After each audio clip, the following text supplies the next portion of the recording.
Hello. It has been a while since I put up a YouTube video, but the spring is here. I've got my new bike, which we definitely need to talk about. And I also went and bought yet another new helmet today. I literally just got back, got my receipt, got my helmet, and I actually have not even taken it out of the bag yet because I just wanted to show you my first reaction to this helmet. So let's talk a little bit about things. First things first. Hello. This is my new 2021 Sport Glide. Say hello. She doesn't have a name yet, so I'm actually welcoming name suggestions. Put them down in the comments. Oh, you know what? This is impromptu. Whoever's name I end up picking as my bike's name, I'm gonna send you some swag from Blonde on Wheels. How's that? Let's do that. So just comment down below and let's give it until, let's say the 15th of May. Let's give it almost a month so that people can watch the video and give me some opinions. But I love the bike. It has the 107 Harley engine. It is so much more powerful than my Yamaha V-Star. I cannot even begin to tell you the differences that I have noticed between these two bikes. My other bike is gone. I traded it in. It sold literally the same day when I dropped it off. The same day they sold it to someone else. So I'm kind of glad that the bike went to someone who really loved it and had to have it right away. But yeah, this baby, I've had it for almost a month now. Actually, as of yesterday, I've had it for exactly a month, and I've been trying to go out and ride it almost on a daily basis. So much more torque it goes. It's insane. I mean, for those of you who are Harley people, you're probably like rolling your eyes and, you know, saying whatever. But me coming, as you know from my previous videos, I started out on a Honda Shadow, and then my second bike was Yamaha V-Star 950, and now going to like a 1700 something cc bike from that. It's quite the jump, but it's been amazing. It's super comfy. The biggest difference that I noticed between the previous bikes and this one is that this feels tight, like it feels super solid. And I know that the center of gravity and the weight of it is close to the ground, so I really find that it makes a difference in the turns and just the way the bike handles. So like, it took me I think a day to get used to it. I was worried at first because I'm like, well, it's so much bigger, it's new, it's all the things, plus it's brand new, so don't anybody dare scratch it or drop it or anything. But it's been absolutely fantastic. So as we move along, I have a few different parts and things already ordered for it. I'll post videos as I'm installing them just to show you what I'm doing to kind of personalize the bike a little bit, as well as make it more comfortable for the highway. But today, let's talk about this helmet. Okay, so you have probably seen my previous helmet videos. This is like my 4th helmet right now. I have like helmet issues. I've discovered that I don't I don't even know how to put this into words. I've always worn a open face helmet that everybody's giving me lots of slack for it, and they're like, oh my god, you're gonna injure yourself and kill yourself and your jaw and blah blah blah blah blah. Then and I always had an open face helmet since 2003. Like I sort of got my first kind of whatever it's called, like a 3/4 helmet last year, just to try. And I'm like having a lot of issues with my face being covered and the breathing. I think I require a lot more air than your average person, because I get really dizzy if there's not the 100% of air available. It's super weird. And in the past, long time ago, I did have a full face helmet as well, and I simply couldn't wear it. So today, after doing a lot of research, I came home with a full face helmet, but it's different. I feel like it's a lot different. So my choices, before I show you what I got, my choices were either the Biltwell Gringo S.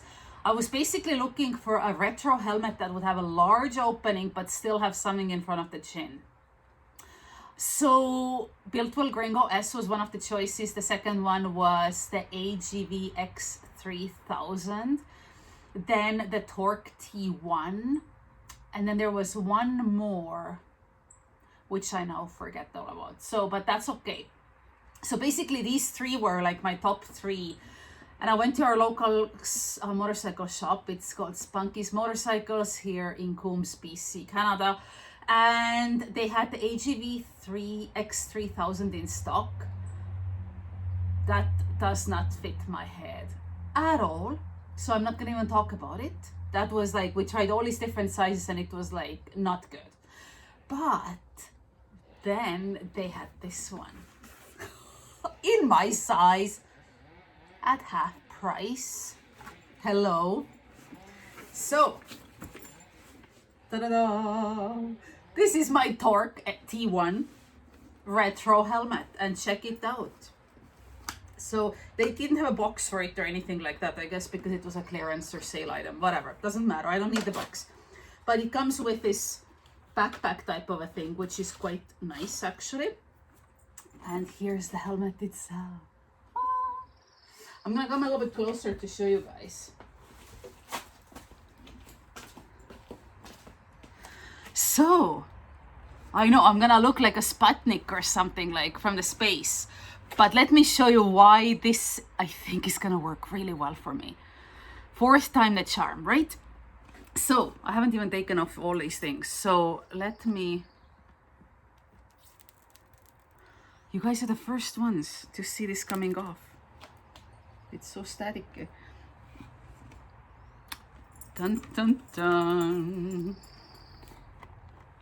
So, let's take a look. By the way, this is DOT as well as ECE approved. So, it's DOT is the North American standards, the Department of Transportation.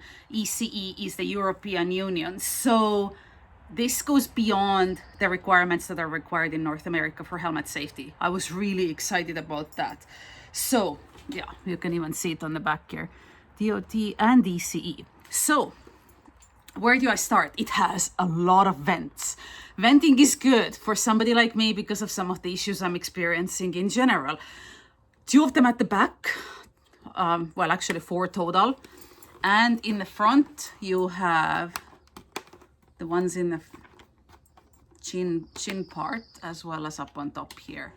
So this is pretty awesome. I felt like it was really well ventilated. The second biggest thing, you probably notice, this opening here is huge. While it still covers you everywhere, as I said, it's ECE and DOT approved, so it goes above and beyond the standards. But I love the way it fits. I feel like there's airflow even when this thing is you know, kind of halfway down or whatever. And inside it's super pretty. It's really soft. It is not leather, it's some kind of micro suede kind of business here, but it's super soft. Everything is removable. There's also cutouts for the communication system, which I'll be installing next. What else? Just lots and lots of padding, and everything feels like amazing quality. Like I was comparing this to, like I paid, what did I pay for it? What did I pay for this thing? Let me see. It was just over 200 Canadian. Yeah, so with taxes like 260. So this was an amazing deal. I was comparing this to like $900 helmets, and I'm telling you, this felt nicer than some of those $900 helmets. So let me put this on for you guys. Let me show you. Sorry for the helmet hair. I came out of the shower and then I literally ran to the motorcycle shop.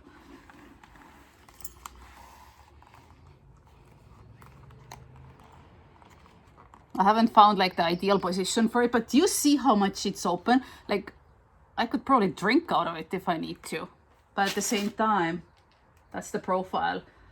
It gives me the protection. So I feel so much better about this one. Opening and closing happens on the left-hand side. There's like this little lip, so to say. It has D-rings and a little snap.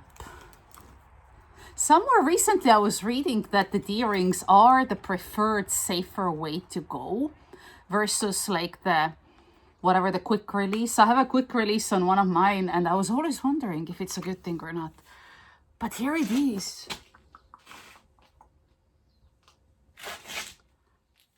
Oh my gosh.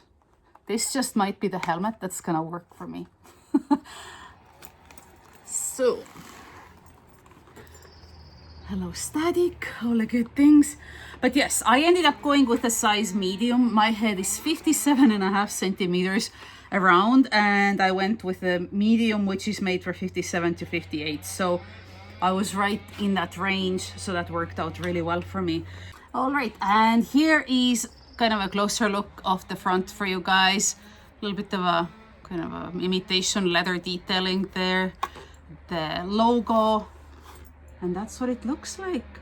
Oh, the one big thing that's different about this, when you close it, you can actually close the visor so it cannot come up when you're going really fast. Or when it's super windy or anything like that. But most people say that they never end up using it. It's only for those times when you're like really blasting it out on the highway. But here it is, Torq T1 retro helmet. Go get yourself one. Thank you so much for tuning in today. Be sure to hit subscribe down below, and don't forget to comment with what you think I should call my bike. I'm gonna put your name into a draw for some awesome Blonde on Wheels swag. I'll see you again next time. Bye guys.